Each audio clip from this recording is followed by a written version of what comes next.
मैं सुबह से जाल डाले बैठा हूँ, अभी तक एक भी मछली हाथ नहीं लगी। लगता है आज खाली हाथ ही लौटना पड़ेगा। कनकपुर नामक एक छोटे से राज्य में किशन नाम का एक गरीब मछुआरा रहता था। किशन की एक बेटी भी थी, जो थी तो अंधी पर दिखने में बहुत ही सुंदर थी। क्या बात है किशन, इतने परेशान क्यों हो? क्या हो गया, क्या बात है? अब क्या बताऊं काका, आप तो सब जानते हैं। गौरी की माँ के जाने के बाद अब सारी जिम्मेदारी मेरे ऊपर ही आ गई है। और अब गौरी बड़ी हो गई है, लेकिन क्या करें, उसके अंधे होने के कारण उससे कोई शादी ही नहीं करना चाहता। अब तुम ही बताओ, ऐसे में मैं करूं तो क्या करूं? किशन, तुम चिंता ना करो, ऊपर वाली हमेशा हमारी परीक्षा लेता है। ऐसे में हमें हिम्मत से काम लेना चाहिए, हार नहीं माननी चाहिए। हाँ, शायद काका तुम ठीक कहते हो। मुझे सब कुछ ऊपर वाले पे ही छोड़ देना चाहिए। अब जो किस्मत पे होगा उसे कौन बदल सकता है। इतना कहकर किशन नदी के किनारे मछलियां पकड़ने चला जाता है। हे ऊपर वाले, मेरी बेटी के किस्मत का दरवाजा तू ही खोल।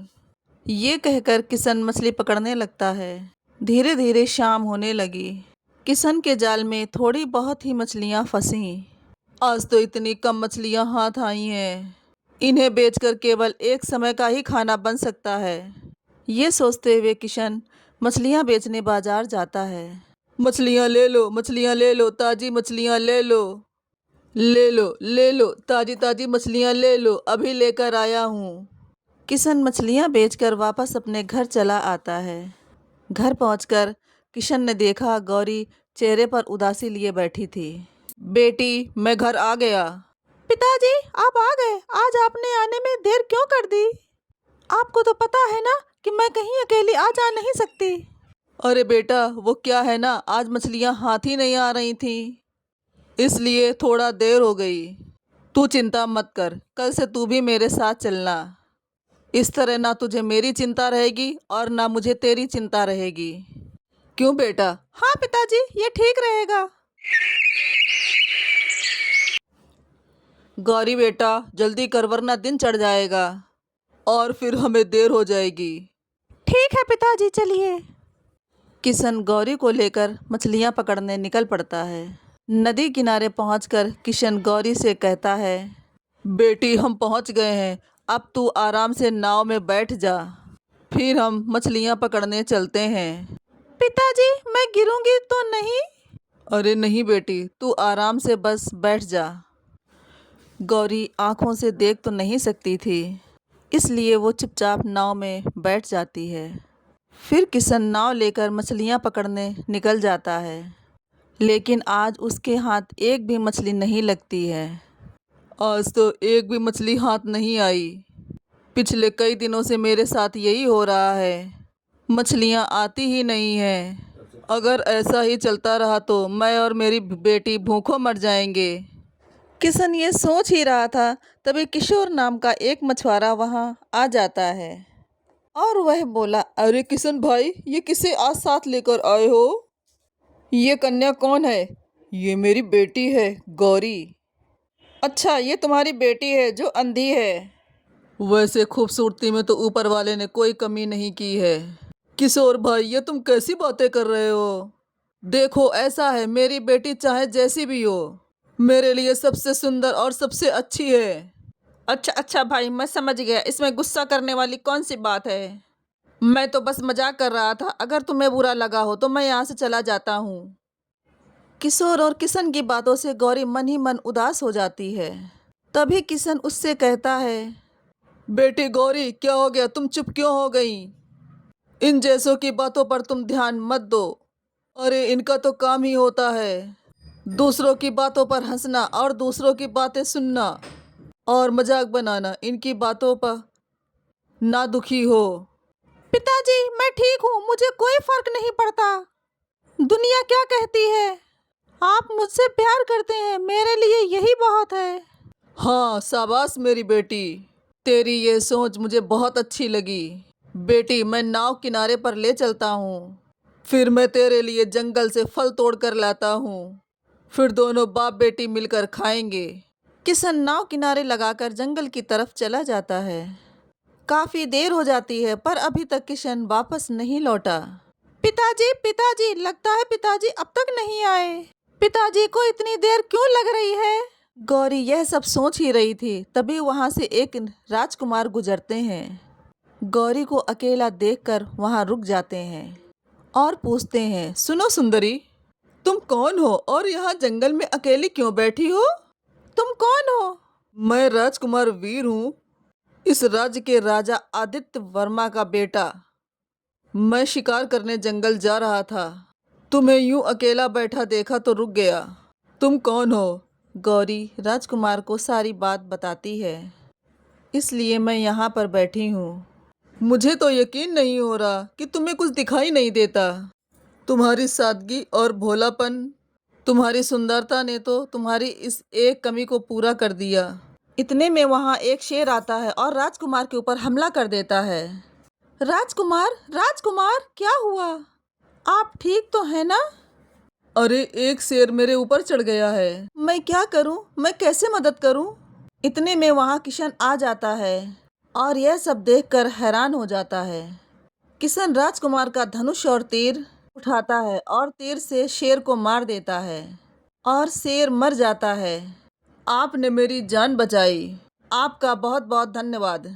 इसमें धन्यवाद कैसा? एक दूसरे को मुसीबत से बचाना यही तो हम सबका कर्तव्य है। जी, आपने बिल्कुल सही कहा। वैसे आप हैं कौन? किशन राजकुमार को सारी बात बताता है। अच्छा, तो आप गौरी के पिता हैं। आपसे मिलकर बहुत खुशी हुई। आपको कभी भी कोई परेशानी हो तो हमें ज़रूर याद कीजिएगा। आपकी मदद करने में हमें खुशी होगी। ठीक है, अब हमें आज्ञा दीजिए, अब हम जाते हैं। इतना कहकर राजकुमार वहाँ से चले जाते हैं। फिर कुछ दिन गुजर जाते हैं और राजकुमार को अपनी भावनाओं का एहसास होता है। ये मुझे क्या हो रहा है? मैं गौरी को भूल क्यों नहीं पा रहा? उसकी खूबसूरती, भोलापन देखकर तो सब जैसे मैं उस पर मोहित हो गया हूँ। राजकुमार, ये राजकुमार आखिर किस सोच में गुम है? लगता है कोई खास बात है। लगता है अब इस बारे में महाराज से ही कोई बात करनी होगी। नहीं नहीं, कोई खास बात नहीं है। मैं तो बस ऐसे ही कुछ सोच रहा था। क्या हुआ मंत्री जी? क्या आप लोग किसी गंभीर विषय पे बात कर रहे हैं?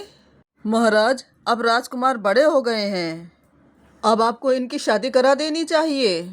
अच्छा, तो क्या अब हमारे बेटे को कोई लड़की पसंद है? क्यों बेटा? राजकुमार महाराज को जंगल वाली सारी बात बताते हैं। तो इस तरह से मेरी मुलाकात हुई गौरी से और उसके पिता ने मेरी जान बचाई। फिर तो हमें गौरी के पिता का शुक्रिया अदा करना चाहिए और गौरी और उनके पिताजी से मिलकर तुम्हारी शादी की बात भी कर लूँगा। क्या सच में पिताजी आप वाकई में बहुत अच्छे हैं? मैं गौरी और उसके पिता को ढूंढने जा रहा हूँ। हाँ, मैं दोनों को साथ लेकर लौटूंगा। इधर किशन फिर से गौरी की आंखों के लिए परेशान होता है। चल बेटी, मैं आज तुझे चमत्कारी बाबा के पास लेकर चलता हूँ, वो तेरी आंखों को जरूर ठीक कर देंगे।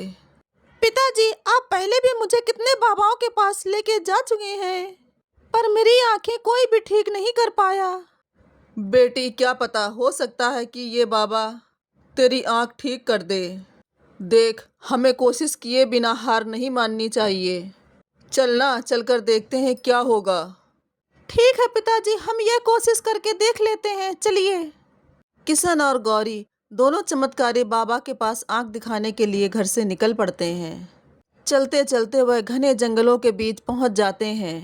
पिताजी, मैं चलते चलते बहुत थक गई हूँ। कोई बात नहीं बेटी, हम थोड़ी देर बैठकर यहीं आराम कर लेते हैं।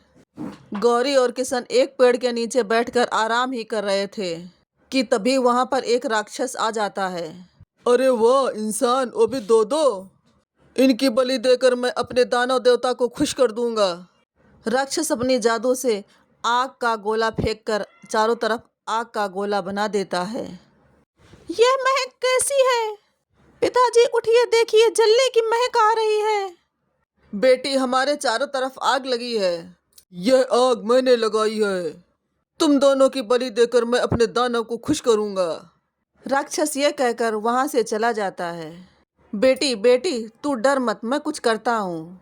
किशन को कुछ समझ नहीं आता। जैसे तैसे वो छलांग लगाकर आग के घेरे से बाहर निकल आता है। पिताजी पिताजी मुझे बचाइए। बेटी तू चिंता मत कर, मैं अभी कहीं से पानी लेकर आता हूँ। किशन को एक कुआं नजर आता है। वो जल्दी से उसमें से पानी निकालता है और आग को बुझाता है। धीरे धीरे करके आग बुझ जाती है। बेटी तू ठीक तो है ना? तुझे कुछ हुआ तो नहीं ना? ये सब मेरी ही गलती है ना, मैं तुझे चमत्कारी बाबा के पास ले जाने की जिद करता और ये ना सब होता। मुझे माफ कर दे बेटी। पिताजी आप माफी मत मांगिए, ऊपर वाले ने जो लिखा है वो होकर ही रहेगा। मैंने सब कुछ ईश्वर पर छोड़ रखा है, आप भी सब कुछ उन्हीं पर छोड़ दीजिए। मुझे पूरा भरोसा है एक दिन वो सब कुछ ठीक कर देंगे। चलिए अब घर वापस चलते हैं। गौरी और किशन घर वापस जाने लगते हैं। तभी कुएं से एक आवाज आती है, रुक जाओ रुक जाओ रुक जाओ, मुझे बचा लो मुझे बचा लो, मुझे ऐसे छोड़कर मत जाओ। अरे ये आवाज कहाँ से आ रही है? किशन कुएं में झांक कर देखता है तो उसे कुछ नजर नहीं आता है। अरे कौन है यहाँ जो मुझे आवाज दे रहा है? रस्सी ऊपर खींचो रस्सी ऊपर खींचो। किशन तुरंत रस्सी ऊपर खींचता है। अरे इस बाल्टी में तो एक सुनहरे रंग का सेब है, पर ये कुएं में आया कहाँ से? तभी उस सेब से आवाज आती है, मैं एक परी हूँ। मैं जब जंगल में घूम रही थी तब मुझे एक राक्षस ने पकड़ लिया और मुझे अपने मायावी जादू से इस सेब में कैद कर दिया ताकि बाद में मेरी बलि दे सके। अब तुम इस सेब से बाहर कैसे आओगी? अगर कोई इंसान इसे बिना छुए बिना देखे खा ले इस सेब को तो राक्षस का जादू खत्म हो जाएगा। किशन कुछ क्षण सोचता है, फिर बोला, बिना छुए बिना देखे कोई कैसे खा सकता है? तभी गौरी किशन से बोली, पिताजी मैं समझ गई हूँ इसका जादू कैसे तोड़ना है। आप इस सेब को उठाकर मुझे खिलाइए। लेकिन बेटी शर्त के अनुसार तो। पिताजी सब ठीक होगा, बस आप जैसा मैंने कहा है वैसा कर दीजिए। फिर किशन उस सेब को उठाता है और गौरी को खिला देता है। जैसे ही गौरी सेब खाती है परी आज़ाद हो जाती है। तुम्हारा बहुत बहुत धन्यवाद भले इंसान, तुमने मुझे मायावी जादू से आज़ाद कर दिया। लेकिन बेटी ये कैसे हो गया? पिताजी आपने सेब अपने हाथ से खिलाया और मैंने बिना छुए सेब को खाया, क्योंकि मैंने सेब को बिना छुए बिना देखे खाया, इसी से परी आज़ाद हो गई और जादू टूट गया। तुम्हारा धन्यवाद कन्या, मुझे इस जादू से आज़ाद किया है, इसलिए तुम मुझसे कोई एक इच्छा मांग सकती हो। परी जी मेरी तो एक ही इच्छा है, मैं अपनी आँखों से दुनिया देखना चाहती हूँ। क्या आप मेरी आँखों को ठीक कर सकती हैं? ठीक है, मैं तुम्हारी इच्छा जरूर पूरी करूँगी। पिताजी मुझे सब कुछ दिखाई दे रहा है। पिताजी देखिए ना, मेरी आँखें एकदम ठीक हो गई। अरे अरे परी जी आपका बहुत बहुत शुक्रिया, आपने मेरे जीवन भर की चिंता को एक पल भर में दूर कर दिया। मैं कैसे आपका धन्यवाद करूं? बहुत बहुत धन्यवाद, आप सच में बहुत अच्छी हैं। देखा पिताजी, मैं कहती थी ना सब कुछ ऊपर वाले पर छोड़ दो, वो सब ठीक कर देंगे। और आज देखिए ऊपर वाले ने परी के रूप में मुझे मेरी आंखें ठीक कर दी। गौरी बेटी तू बिल्कुल ठीक कह रही है, अगर ईश्वर पर सच्चा विश्वास किया जाए तो वह खाली नहीं जाता है। हाँ, विश्वास एक बहुत बड़ी ताकत है। ऊपर वाले ने हम सबको एक दूसरे पर विश्वास करके। परी बहुत खुश होती है और थोड़ी देर बात करके आसमान में गायब हो जाती है। दूसरी ओर राजकुमार गौरी को ढूंढता हुआ जंगल आ जाता है। इतनी देर से मैं गौरी की तलाश कर रहा हूँ, पर अब तक उसका कोई पता नहीं चला। आखिरकार वो रहती कहाँ होगी? राजकुमार ये सब सोच ही रहे थे, तभी रास्ते में उन्हें किशन और गौरी मिल जाते हैं। अरे गौरी, मैं कब से तुम्हें ढूंढ रहा था, अच्छा हुआ जो तुम मुझे मिल गई। अरे राजकुमार आप यहाँ, सब कुछ ठीक तो है न? हाँ सब कुछ ठीक है, मैं यहाँ पर आप लोगों को ही ढूंढ रहा था। देखिए मैं आपसे कुछ कहना चाहता हूँ, मुझे आपकी बेटी गौरी बहुत पसंद है। लेकिन राजकुमार मेरी बेटी तो अंधी है, क्या आप एक अंधी लड़की से शादी करेंगे? देखिए गौरी की एक कमी से मुझे कोई फर्क नहीं पड़ता, इंसान के मन की दृष्टि ही सब कुछ होती है। अपने पिता की बात सुनकर गौरी चुपके से उनसे कुछ कहती है। पिताजी, आप राजकुमार से झूठ क्यों बोल रहे हैं? उन्हें क्यों नहीं बता रहे कि मेरी आंखों की रोशनी अब ठीक हो गई है? अरे बेटी, मैं तो राजकुमार की परीक्षा ले रहा था। ये आप दोनों क्या बातें कर रहे हैं? उससे पहले मैं आपको कुछ बताना चाहता हूँ। किशन राजकुमार को सारी बात बताता है। सच में गौरी की आंखों की रोशनी ठीक हो गई? अरे वाह, ये तो बहुत ही अच्छी बात है। हाँ राजकुमार, मैं तो बस आपकी परीक्षा ले रहा था। देखना चाहता था कि आप मेरी बेटी को कमी के साथ अपनाते हैं कि नहीं, क्योंकि जीवन केवल ऊपरी दिखावे से नहीं चलता है, क्योंकि एक दूसरे की कमियों को भी अपनाना पड़ता है। हाँ, ये बात आप ठीक कह रहे हैं। मैं सच कहूँ तो इसकी अच्छाई, गौरी की सादगी, उसका भोलापन ही मुझे बहुत पसंद आया। अगर इसकी आंखें वापस ना आती तो भी मैं गौरी से ही शादी करता और हमेशा इससे प्रेम करता।